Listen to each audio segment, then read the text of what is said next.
정몽구 대한축구협 회장은 국제축구연맹 피파가 한국의 사례를 모범으로 보고 있다고 믿고 있습니다.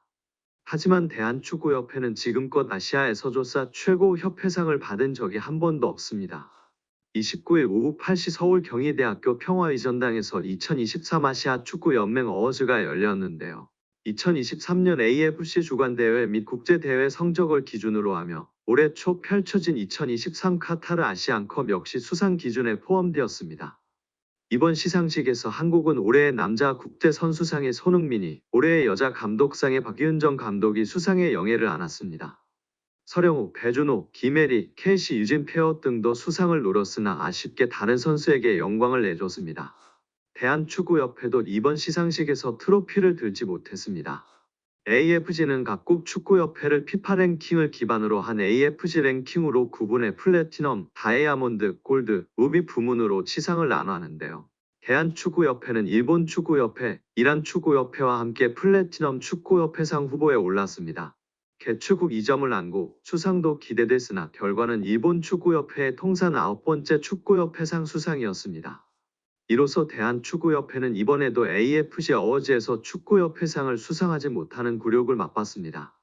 AFC 어워즈에서 축구협회상이 제정된 2005년 시상식 이래 대한축구협회는 한 번도 해당 부문 정상에 오르지 못했습니다. 일본은 무려 9번이나 협회상을 받을 동안 한국은 단 한 차례도 받지 못한 것입니다. 2013년 시상식에는 3개 부문으로, 2022년 시상식에는 4개 부문으로 나눠졌음에도 결실을 맺은 적은 없습니다. 심지어 북한 축구협회도 4회, 중국 축구협회도 2회 수상했다는 점에서 대한축구협회가 이를 잘한다고 생각하는 것은 정몽규 회장의 망상이라고 볼 수 있을 것 같습니다. 설령 축구협회상이 실제 운영 능력보다 외교적 능력을 중시했다 하더라도 대한축구협회는 할 말이 없는데요. 엄밀히 말해 외교적 능력이야말로 대한축구협회가, 특히 협회장이 발휘해야 할 덕목이기 때문입니다. 정 회장은 올해 출간한 자서전 축구의 시대에서 중동 카르텔을 지적한 바 있는데 만약 그 틈바구니에서도 외교초 성과를 달성했다면 대한축구협회가 지금까지 축구협회상을 받지 못하는 일은 없었을 것입니다. 자니 인판티노 국제축구연맹 피파 회장의 말도 곱씹을 필요가 있습니다. 인판티노 회장은 28일 축구회관을 방문해 대한축구협회는 아시아를 넘어 세계적으로 모범적인 사례라며 대한축구협회를 비호한 바 있습니다. 관련해 정 회장은 시상식 전 취재진을 만나 인판티노 회장은 한국에서 일어나는 일도 잘 이해하시고 모든 미디어에서 나오는 거 모니터하신다. 천안에 짓는 축구종합센터에 대해 이야기를 드렸을 때는 감격하셨다. 피파도 축구종합센터가 전 세계에 좋은 모델이 될 거라 말했다라고 힘주어 말했습니다. 그러나 인판티노 회장의 말은 어느 나라에서나 할 수 있는 외교적 수사에 가깝고 원론적인 답변에 가깝다는 건 초등학생도 아는데 정몽규만 모르는 것 같습니다. 이 말에 심취할 게 아니라 현실을 되돌아보고 더 발전할 영역이 있는지 탐구해야만 합니다. 정 회장은 AFC 어워즈와 컨퍼런스를 유치하며 한국 축구의 성과를 보고자 했지만 결과적으로 대한축구협회가 여전히 나아갈 길이 멀다는 거 확인하는 장이 됐습니다.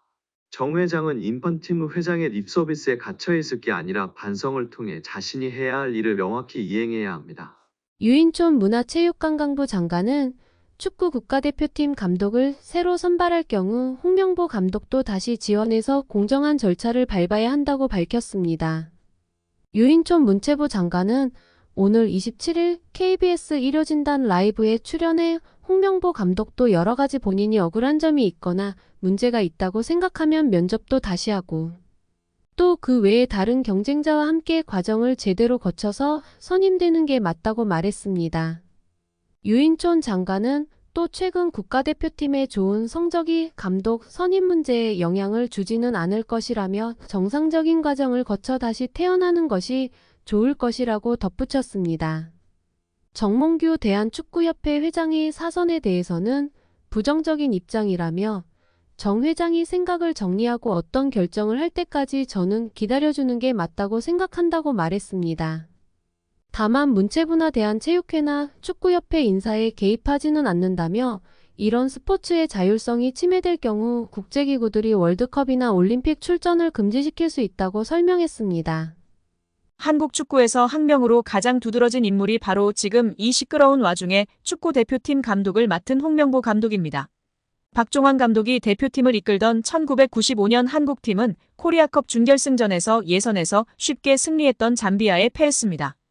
그런데 이 경기 전날 박 감독의 억압적이고 비인격적 훈련에 불만을 품고 있던 홍명보, 황선홍 등 주전 선수들이 경기 전날 술집에서 대취할 정도로 술을 마신 사실이 언론에 보도가 돼 난리가 났습니다. 그래서 홍명보 선수 등은 징계 위기에 처했는데 이들은 그 제보자로 박 감독을 꼽았고 언젠가 안 갚음하리라 맹세했다고 합니다. 다음해 아시안컵 8강대 이란전에서 한국은 6대2로 참패하였습니다. 유례를 찾기 힘든 처참한 패배입니다. 특히 전반에 2대1로 앞서고 있었는데 휴식 시간 라커룸에서 무슨 일이 있었는지 후반에만 연속으로 5골을 먹은 것입니다. 당사자들은 부인하지만 이 사건은 축구계뿐 아니라 축구팬들도 의혹을 거두지 않고 있습니다. 박 감독은 결국 감독에서 물러났고 당시를 회상하며 자살까지도 생각했을 만큼 개인적으로도 충격이 컸다고 했습니다. 한국이 참패를 당하자 국내 언론들은 11회를 이끌고 있는 홍명보가 태업을 이끌었다. 박종환 감독을 끌어내리기 위해 선수들이 태업을 했다라는 등의 뒷말들이 나돌기는 했지만 끝내 참패 원인의 진실은 밝혀지지 않았습니다. 당시 한 언론은 홍명보 선수가 과학적이고 체계적으로 지도하는 감독을 원한다며 스파르타식 훈련을 고집하는 박종환 감독에게 노골적인 반기를 들었지만 누구보다도 체계적으로 지도했던 아나톨리 비쇼베츠 전 감독에게도 노골적인 불만을 터뜨렸다고 전했습니다. 조중현 당시 KBS 해설위원조차 홍명보가 선수로서의 본분을 망각한 것 같다. 옛날에는 감독의 그림자도 밟지 않았는데 어쩌다 이 지경이 됐는지 모르겠다고 개탄했다고 합니다. 하석주 전 전남 감독은 최근 언론 매체 오센과의 인터뷰에서 11회는 그냥 봉사단체다. 내가 회장을 맡고 있다. 라고 밝힐 뿐 특별한 이야기는 하지 않았었습니다. 선수들을 완전히 장악한 감독은 아마 거스 히딩크 감독이 유일할 것입니다. 부임 후 선수들을 지켜본 후 그는 자신의 스타일과 맞지 않는다며 이동국 선수를 대표팀에서 탈락시켰습니다. 이동국 선수는 당시 대표팀 부동의 스트라이커였습니다. 난리가 났지만 히딩크 감독은 꿈쩍 않았습니다. 이동국 선수가 한 방에 날아가는 것을 보고 당시 건방이 하늘을 찌르던 대표팀 선수들은 정신을 번쩍 차렸습니다. 긴 머리 휘날리던 테리우스 안정환 선수는 머리를 자르고 뽀글이 파마를 하고 트레이닝 센터에 나타났습니다. 이는 히딩크 감독이 레알 마드리드 등 명문 유럽 프로팀의 감독이었고 직전 월드컵에서 한국팀을 5대0이라는 처참한 스코어로 지식여버린 네덜란드 팀의 감독이었기에 가능한 일이었습니다.